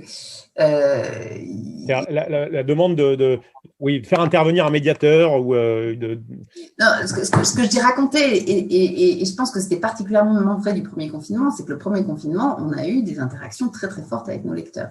Moi, les lecteurs de Télérama, j'en avais des centaines qui chaque semaine se réjouissaient d'avoir Télérama dans leur boîte aux lettres. Le médiateur de Radio France a été sursollicité pendant cette période, où les auditeurs avaient aussi besoin de toucher leurs médias, de leur parler, de les remercier aussi d'être là. Donc ça, c'était et c'était ce que je viens d'essayer d'expliquer aussi, c'est la nécessité des médias d'être beaucoup plus en relation et en lien avec les lecteurs. Et le deuxième sujet sur les bonnes nouvelles, je pense que c'est effectivement quelque chose d'important dans le monde dans lequel on est, c'est-à-dire que et aucun d'entre nous n'a évoqué des incertitudes sur les attaques terroristes, mais qui sont réelles. Enfin, on vit quand même une pandémie, un moment où on a réactivé Vigipirate, ça nous semble complètement normal finalement, alors que ça ne l'est pas. Et puis effectivement des incertitudes sur la crise, sur la situation internationale, même si j'espère que les élections américaines vont nous apporter un peu d'apaisement sur ce point. Donc je pense qu'effectivement il y a aussi besoin de mettre en avant des bonnes nouvelles, de se dire qu'est-ce qui est bien. C'est d'ailleurs aussi, ça m'intéresse beaucoup ce débat, parce que c'est le parallèle avec l'entreprise, c'est-à-dire qu'il y a toujours des bonnes nouvelles quand même, il y a toujours des choses qui se passent, il y a toujours des créations. Dans le domaine de la culture, tout est fermé, mais malgré tout, il y a toujours un théâtre qui va réussir à faire un spectacle en live, il y a toujours des histoires à raconter, il y a des livres, il y a des succès de librairies, il y a des librairies qui se sont ouvertes là. Donc il y a effectivement, je pense que cette demande de bonnes nouvelles, d'ailleurs, Le Monde vient de lancer une nouvelle newsletter qui s'appelle le Feel Good, pour justement mettre en avant toutes ces bonnes nouvelles et pour se dire qu'on ne vit pas que dans un monde compliqué, quoi. Julien Villeray, directeur de la communication groupe d'EDF, est-ce que tu dirais, à l'instar de ce que vient de dire Catherine, que peut-être les médias et les entreprises manquent singulièrement de diversité en matière raciale, en matière de diversité, d'origine sociale, de représentation des minorités sexuelles, etc. Est-ce que ce n'est pas aussi un des problèmes qui sape la confiance ? Alors, je pense que oui, toutefois, je suis complètement d'accord avec ça, et oui, c'est une évidence. Je pense, ceci dit, qu'on a fait des progrès. Enfin, moi, ça fait une vingtaine d'années que je suis sur le marché du travail. Je vous assure qu'entre tout ce que j'ai connu il y a 20 ans et ce que je connais aujourd'hui, on a fait des sauts quantiques. Donc, il y a des progrès extrêmement importants dans toutes les représentations, sauf la diversité sociale.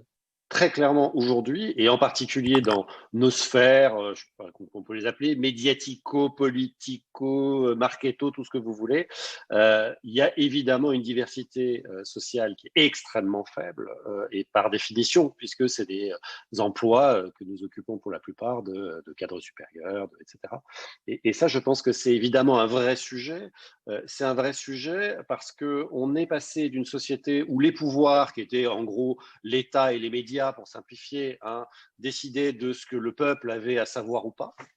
Évidemment que les réseaux sociaux en particulier ont complètement fait exploser tout ça, puisqu'on peut tous aller se biberonner à l'aune des sources qui nous paraissent les plus, alors soit autoréférencées, qui nous gardent dans notre bulle, soit celles qui nous paraissent les plus pertinentes ou les plus intéressantes. Et je pense que, et ça évidemment ça ne changera plus, c'est fini. Et je pense que ça, il y a vraiment un effet collatéral très dangereux, évidemment, mais qu'on doit accepter, qui est que on nous ment, ou finalement tout le monde nous ment, voilà, ce mensonge permanent, on le nourrit un peu nous-mêmes en expliquant que oui, tiens, deux hommes politiques de partis très opposés, ils vont boire des coups à la buvette et en fait ils sont copains et ils partent en vacances ensemble. On dit ça tout le temps dans les médias. Que telle entreprise, oui, mais en fait derrière il y a tel financeur qatari qui va, bref. Finalement, je crois qu'il faut qu'on accepte aussi avec ces changements finalement très profonds qui ont été apportés par des changements sociétaux et technologiques apportés par les plateformes, le fait que oui, ça renforce le fait qu'on est dans une société de défiance généralisée et on peut le regretter, mais je crois qu'on alimente absolument tous ça. Dernier exemple, moi qui me frappe énormément dans le cas de la crise Covid, c'est évidemment l'exemple scientifique. Jusqu'à présent, le pouvoir scientifique était relativement incontesté, je dis bien relativement, enfin quand même, en particulier médical. Aujourd'hui, il y a des vérités scientifiques sur les plateaux. Il vous suffit d'allumer toutes les chaînes de télévision, information en continu, pour avoir le professeur machin qui pense X, le professeur machin qui pense Y, le médecin ceci qui dit cela, etc. Alors qu'on était historiquement dans un consensus, et on voit bien ce que c'est un consensus. Un consensus, c'est pas tout le monde est d'accord. Un consensus, c'est on considère que la majorité prévaut. Et on est sorti de ça aussi sur le plan médical. Justement, ça me fait rebondir sur un certain nombre de questions qui ont été posées et sur lesquelles je vais vous demander de répondre peut-être chacune à votre tour de manière courte. C'est-à-dire la question, pour rebondir là-dessus directement, c'est est-ce que vous pensez que le concept de fait alternatif, de vérité alternative, crochet avec les doigts, est installé durablement? Oui. Oui, mais parce qu'en fait, je pense qu'on se trompe quand on dit vérité alternative. C'est des vérités. La vérité, ça n'existe pas. On va pas faire un cours de philo, enfin, ça n'existe pas. Il y a des vérités. On a chacun notre vérité. Et donc, ces vérités qu'on peut appeler alternatives, parce qu'en fait, c'est une traduction un peu littérale d'une expression américaine. Oui, bien sûr, je pense qu'elles sont inscrites très durablement. Et alors, les algorithmes est aussi pessimiste. Moi, je pense que tant qu'on vit dans un monde dans lequel on peut confronter des idées, dans lequel on peut discuter de manière ouverte et publique et de manière sereine, tout a le droit d'exister. En fait, le gros combat qui est le nôtre depuis 3 ou 4 ans maintenant, c'est la sérénité de ces conversations. C'est de faire en sorte qu'on puisse avoir toutes les opinions et toutes les vérités qu'on souhaite à partir du moment où la conversation peut avoir lieu de manière sereine, c'est-à-dire en respectant des règles. Et c'est là où est notre responsabilité à nous aujourd'hui. Elle n'est pas d'établir la vérité. C'est pas du tout notre métier à nous. Il nous incombe pas de dire ce qui est vrai, ce qui est pas vrai. En revanche, il nous incombe vraiment de faire en sorte que la conversation puisse avoir lieu de manière sereine et qu'on a pris en compte et on continue à réfléchir chaque jour et à investir chaque jour, à la fois dans des technologies et des ressources humaines, pour faire en sorte que la conversation puisse s'établir de manière sereine. Voilà. Moi, je pense que la réponse à ta question, elle est oui, s'il y a de la sérénité dans la conversation. Alors, on a deux oui sur 3. Catherine, est-ce que tu penses que le concept de vérité alternative est installé durablement? Je pense que si nous, les médias, on niait le fait que ce concept existe, ce serait un problème. C'est-à-dire que de fait, il y a maintenant des gens qui se revendiquent de vérité alternative. Donc, il faut qu'on en prenne, faut qu'on en soit conscient. Après, effectivement, je pense que nous, notre rôle, ce sera de revenir aux faits vérifiés, au fait qu'on essaie d'avoir une information crédible et que nous, quelque part, on ne jouera jamais ce concept non plus. C'est-à-dire qu'on va en parler, mais nous, on cherchera toujours à raconter, pas notre vérité, mais en tout cas une information qui soit vérifiée, validée, etc. Après, on vit dans ce monde où il y a des gens qui prennent la parole comme les médias prennent la parole. Donc, il faut qu'on en soit conscient, et c'est d'ailleurs la raison pour laquelle tu disais dans ton intervention qu'on est aussi sur les réseaux sociaux et qu'on prend la parole sur les réseaux sociaux pour justement proposer aux lecteurs des informations. Donc oui, ce concept, il existe. Nous, on ne doit pas faire comme si ça n'existait pas. En revanche, ça nous oblige dans la vérification et la certification d'informations. Alors justement, c'est une question qui nous est posée fort à propos, que je lis intégralement. Existe-t-il des indicateurs solides d'évaluation du traitement de l'information? Et si oui, pensez-vous que nous arriverons un jour à un système de classement des médias d'intervention, Catherine? Des médias d'information, j'ai dit n'importe quoi. Écoute, à ma connaissance, je ne suis pas sûre qu'il y ait de système aujourd'hui pour vérifier de l'information, d'indicateurs. Ça ne me dit rien comme ça. Après, on a quand même un système d'agences de presse qui délivrent quand même des dépêches et qui fournissent de l'information. On a des journalistes qui la vérifient. Je ne suis pas sûre qu'il y ait encore des algorithmes qui scannent tout un site de presse et qui disent ça c'est vrai, ça c'est pas vrai. Est-ce qu'il faut que l'État, par exemple, labellise l'information, la bonne ou la mauvaise? Est-ce qu'il faut un tiers de confiance? Comment ça peut marcher? Nous, je pense que, je ne sais pas si vous vous souvenez de cet épisode pendant le confinement où justement le gouvernement avait fait une page qui s'appelait Désinfox Covid. Je ne sais pas si vous vous souvenez de cet épisode où justement il avait mis une page sur le site du gouvernement pour dire ça c'est vrai, ça c'est pas vrai. Et effectivement, tous les médias on avait pris la parole en disant non, il ne peut pas y avoir sur un site gouvernemental des sources journalistiques avec ça c'est bien, ça c'est pas bien. Donc nous, vis-à-vis du gouvernement, on plaide plutôt l'indépendance éditoriale. Nous, on rend compte au ministère de la Culture culture sur le fait qu'on a des chartes d'indépendance, qu'on a des chartes de déontologie, etc. Après, je ne pense pas qu'il faille aller beaucoup plus loin parce que justement, c'est un truc très, très dangereux. Après, sur jusqu'où le gouvernement va valider tel média ou tel autre média. Aujourd'hui, la seule chose que fait le ministère de la Culture, c'est de décider quel type de média délivre une information politique et générale.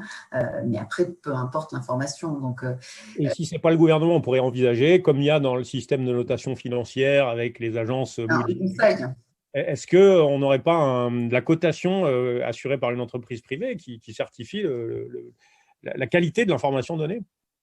C'est très. Je pense qu'il faudrait effectivement qu'il y ait des gens qui ont envie d'investir là-dedans, parce que le système de cotation, il a quand même un modèle économique. Je ne suis pas sûre que les médias en soient là, mais après tout, pourquoi pas? Enfin, en tout cas, nous, on est ouverts on est assez sûr de l'information qu'on délivre, même si évidemment parfois il y a des loupés, mais assez rares, j'espère. Et tout ce qui permettra d'améliorer la confiance dans les médias, c'est quelque chose sur lequel on peut travailler. Après, on se méfiera toujours d'un organisme suprême qui sera chargé de valider tel ou tel autre média. C'est-à-dire que vous n'êtes pas membre du conseil consultatif des médias et journalistes là, Je ne crois pas. Donc, non, c'est une question, c'est pas une question piège, hein, il est possible que ce soit encore en décision. En fait, pour rappeler aux internautes qui suivent, c'est donc un conseil, une instance de discussion, de questions déontologiques qui a été créé et qui ne rencontre pas pour l'instant d'adhésion de la plupart des grands groupes de presse pour les raisons que tu exposais. C'est-à-dire qu'en fait, il y a toujours une réticence à aller se soumettre, je dirais, à l'évaluation d'un tiers, contrairement à la notation financière qui se base sur des critères objectifs. En fait, c'est toujours un peu compliqué. Est-ce que du côté de Twitter, pardon, Joël, des indicateurs solides d'évaluation du traitement de l'information? Non, mais moi juste pour rebondir, si un journaliste ou un média se fait prendre une fois, deux fois, trois fois, soit par les décodeurs, soit par les faits factuels, je peux vous garantir, en disant c'est pas vrai, au bout d'un moment, enfin, il y a une espèce de toute façon de dialogue et de discussion entre gens qui vérifient l'information justement pour être capable d'épingler quand un de leurs collègues est allé soit un peu trop vite en besogne ou a pas su. Donc c'est aussi un métier qui a aussi beaucoup je dis pas d'autocontrôle, mais chacun quand même surveille. Voilà, et qu'il faut faire confiance au métier de journaliste dans sa vision très moderne. Et c'est aussi leur survie qui en dépend. Hein, donc ils sont très actifs à cela. Moi, je vais ajouter que les cas les plus préoccupants pour nous ont été pour l'information, des informations qui peuvent être, par exemple, manipulées par un gouvernement étranger. Et pour le coup, nous avons pris la décision, au même titre que nous avons décidé de nous priver de l'intégralité des dépenses publicitaires lors de la campagne présidentielle américaine et dans le cadre de toutes les campagnes politiques. Nous sommes privés de cette manne financière pour dire nous ne voulons pas que l'information sur ce genre de sujet elle soit distribuée chez nous de manière payante. Si elle est pertinente, elle le sera de manière organique. Donc, et puis la deuxième initiative que nous avons prise, c'est donc de signaler quand un média est détenu par un gouvernement étranger. Vous allez aujourd'hui si vous allez consulter la timeline de RT, par exemple, vous verrez qu'il est signalé que RT est un média qui est détenu par un pays, enfin un gouvernement étranger. Donc, on cherche à prévenir nos utilisateurs de potentielles manipulations, potentielles influences. Voilà, cherchez le mot, pardon. Donc, on a moyen aussi de guider nos utilisateurs dans cette recherche de la bonne information et en tout cas de l'information crédible et avec aussi la possibilité en cas de crise, et on l'a fait à de nombreuses reprises, d'être capable de diriger aussi nos utilisateurs soit vers des articles et des médias de référence. Aujourd'hui, sur la crise du Covid, vous verrez, on a un bandeau en haut des training topics pour aller systématiquement vers de l'information au sujet de ce sujet-là, et que bien souvent, c'est de l'information journalistique. ou alors de l'information qui est issue d'organismes comme des organismes gouvernementaux ou organismes internationaux. Mais par ailleurs, en cas de crise plus réelle, on a aussi, nous, pour vocation à emmener, enfin de crise, je parle d'attentat par exemple, à emmener, à diriger nos utilisateurs vers les sources officielles d'information, c'est-à-dire d'aller beaucoup plus vite que ça aussi en cas de crise quand il y en a besoin.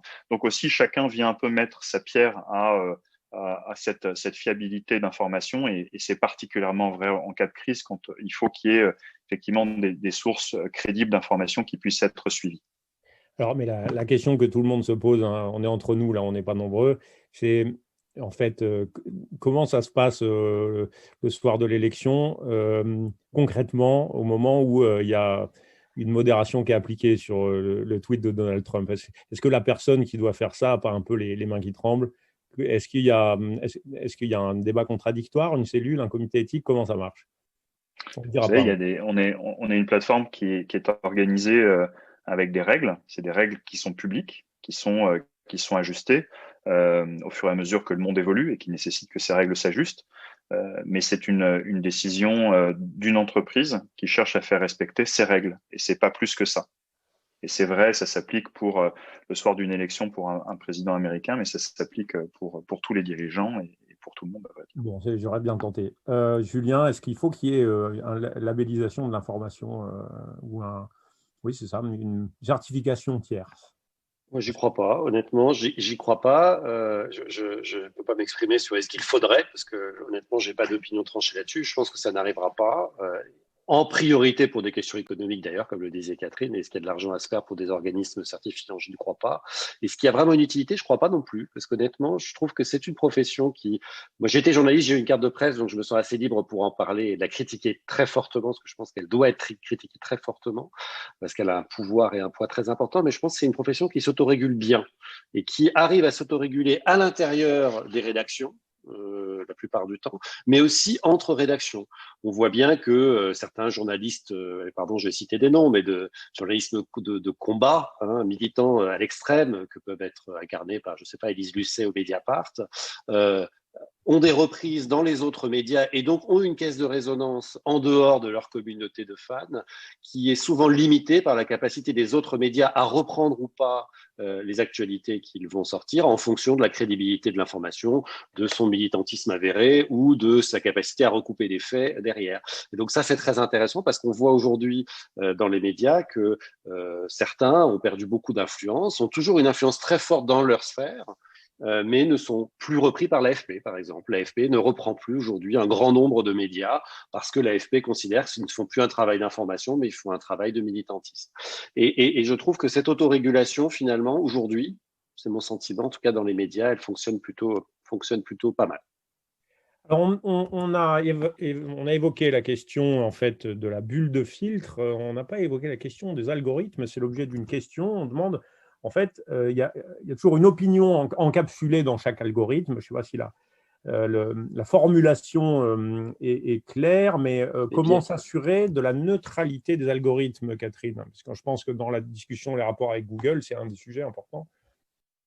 Ah oui, alors il y a deux choses sur les algorithmes. Il y a effectivement est-ce que les médias utilisent des algorithmes? Et effectivement, nous, aujourd'hui, on en utilise très très peu. Nous, sur la recommandation même culturelle à Télérama, on pitche même le fait qu'on fait de la recommandation faite par des journalistes qui ont justement une opinion, des envies, des recommandations à faire. Donc c'est même, on fait de la recommandation 100% non algorithmique. Ça, c'est une première chose.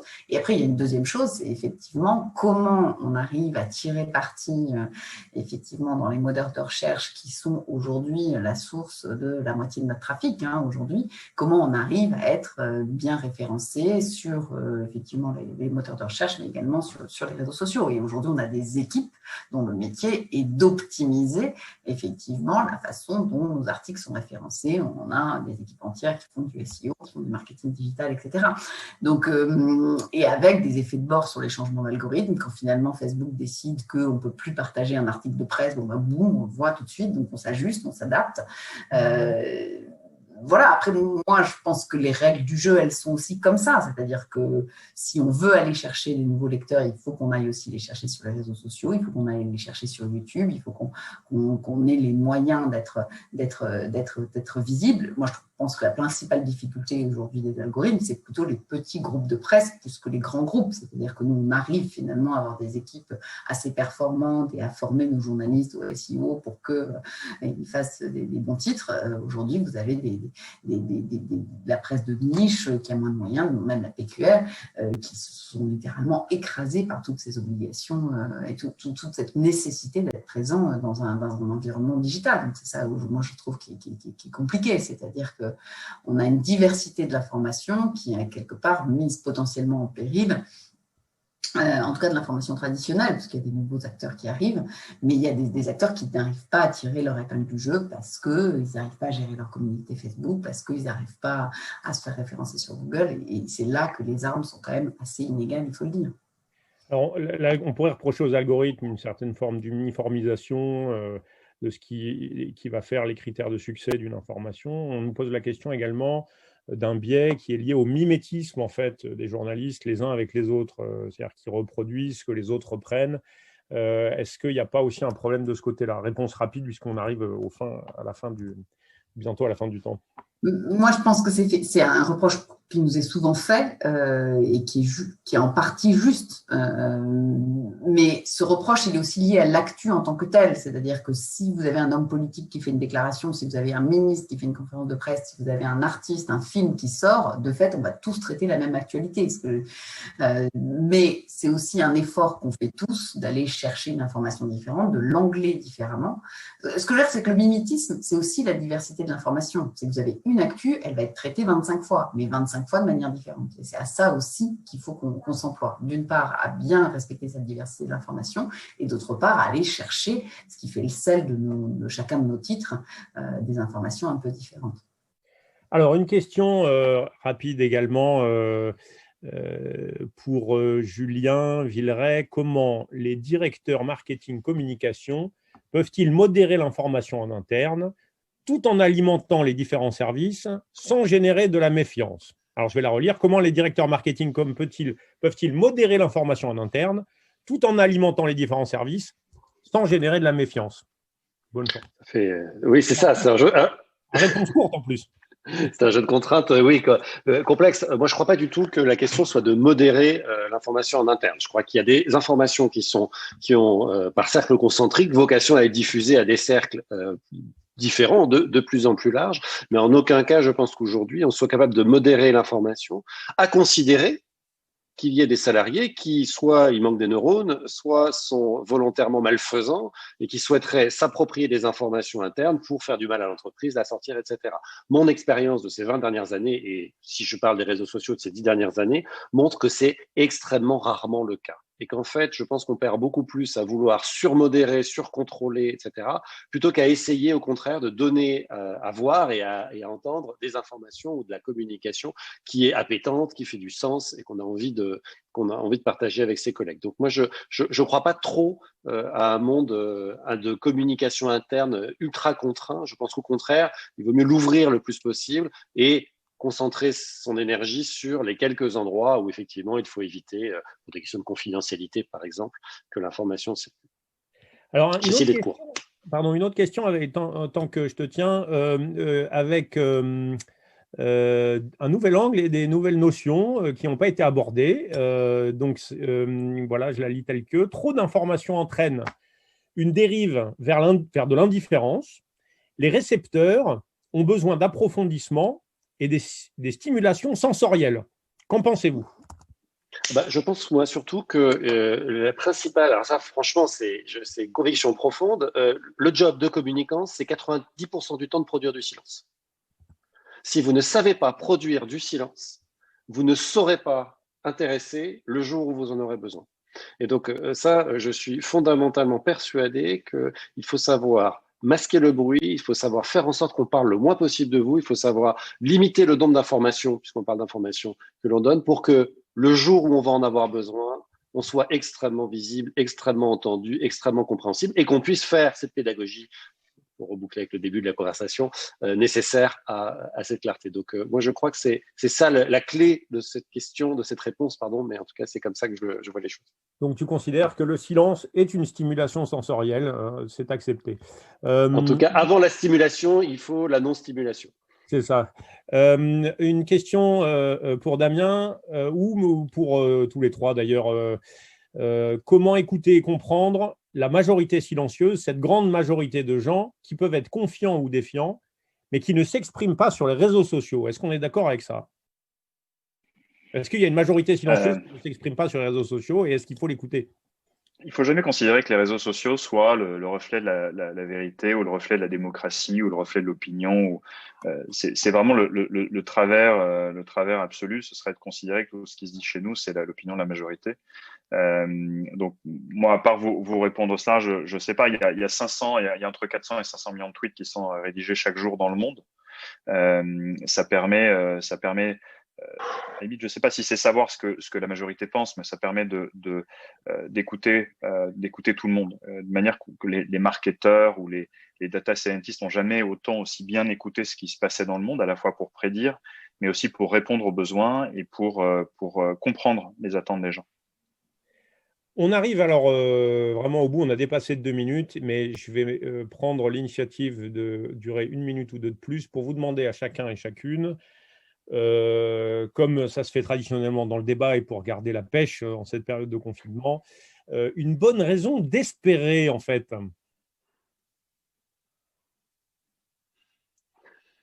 Et là, on se regarde. Voilà, je suis celui qui avait le micro. Catherine, c'est Catherine qui a gagné. Ah non, une bonne raison d'espérer. Moi, j'ai pris beaucoup de plaisir à faire cette table ronde et alors même que j'ai été vraiment très, très saoulée par les visioconférences, dans les raisons d'espérer, pardon, c'est vraiment un peu anecdotique, mais je suis ravie d'avoir rencontré Damien, Julien, d'avoir vu Joël, c'est-à-dire que je ne pensais pas avant qu'on serait capable de créer du lien de cette façon-là. Et dans les raisons d'espérer, c'est que tout ça nous a bouleversés. Moi, j'ai très vite arrêté les apéros Zoom, etc. Mais néanmoins, je trouve que là, on rentre dans une autre phase du télétravail où on se rend compte qu'on arrive à rencontrer des gens, à construire des choses. C'est moins bien que si on était ensemble, mais c'est autre chose. On voit plus les têtes. Je trouve qu'il y a un côté très égalitaire aussi aux visioconférences parce qu'on fait tous la même taille dans l'écran. Et du coup, c'est pas mon monde rêvé, mais c'est le monde dans lequel on est et qui permet quand même de la rencontre, de la stimulation. Donc voilà, pour moi. C'est une belle raison d'espérer. Puis peut-être quand on aura le vaccin, que tout le monde aura l'immunité collective, il y aura à date anniversaire, on se fera des zooms pour se rappeler les bonnes époques et les meilleurs fonds d'écran créatifs. Julien, une bonne raison d'espérer? Moi, pardon, je vais pas être original, hein, mais je crois vraiment que la capacité d'adaptation ou la résilience, comme on dit maintenant facilement, dont on fait tous preuve dans cette situation, est une raison d'espérer majeure. Enfin, honnêtement, qui, il y a encore 2 ans, imaginait qu'il se promènerait avec un masque 100% du temps sur le visage, que ses enfants iraient à l'école une fois de temps en temps, et le reste du temps feraient de l'école à distance sur Zoom, que des multinationales interdiraient à leurs salariés, je pense que ça doit être le cas de Twitter, en tout cas c'est le cas de la plupart des boîtes américaines, interdiraient à leurs salariés de se rendre au bureau, leur interdiraient pendant des durées longue, on en est à 1 an, mais ça sera probablement encore 1 an de plus, etc., etc. Bref, ce monde complètement dingue dans lequel on s'est adapté, moi je trouve honnêtement, avec une facilité peut-être pas, mais en tout cas avec une rapidité absolument déconcertante. Et je pense donc cette capacité d'adaptation à tout, et y compris aux difficultés qu'on évoquait depuis 1 heure là, sur les médias, l'information, la communication, je pense que c'est une raison d'espérer, parce que je pense qu'on est des êtres évidemment très adaptables. Et enfin, Damien, une bonne raison d'espérer? Je vais en donner 2. La première évidente, c'est que les États-Unis changent de gouvernement et je pense que c'est la première raison d'espérer un monde meilleur pour nous, un monde plus responsable, plus écolo, plus respectueux des individus et des gens. La deuxième raison d'espérer, pour moi, c'est le leadership des patrons et des chefs des entreprises françaises.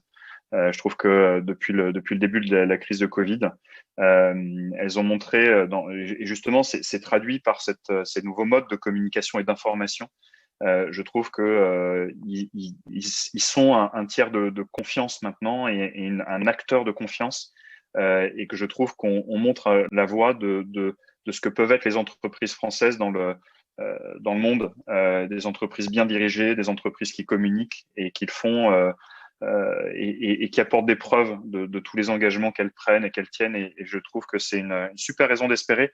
Pour moi, c'est vraiment dans le leadership et les entreprises françaises. Merci à tous les trois. Merci à Xavier, Simon, merci à Anne-Marie pour sa question. Merci à l'ensemble des participants qui ont suivi en fait cette heure et demie. Cette heure et demie où vous avez vu que nos invités ont tenu cette promesse exceptionnelle par leur talent, qui était, comme le disait Primo Levi, à qui on demandait quelle était la qualité d'écriture première pour un écrivain, il répondait toujours le maximum d'informations avec le minimum d'encombrement. Je crois qu'on vous a pas fait perdre votre temps. 1h30, on a fait un tour d'horizon très large. Et on vous donne rendez-vous, bien entendu, à la prochaine table ronde qui aura lieu le 24 novembre, le rapport à l'espace, comme le disait tout à l'heure Maurice. Et n'oubliez pas, le 8 décembre, notez-le, le rapport au temps. Voilà. Eh bien, merci et bonne journée à tous et à toutes. Au revoir, merci. À bientôt. Merci. Bon, merci. Au revoir.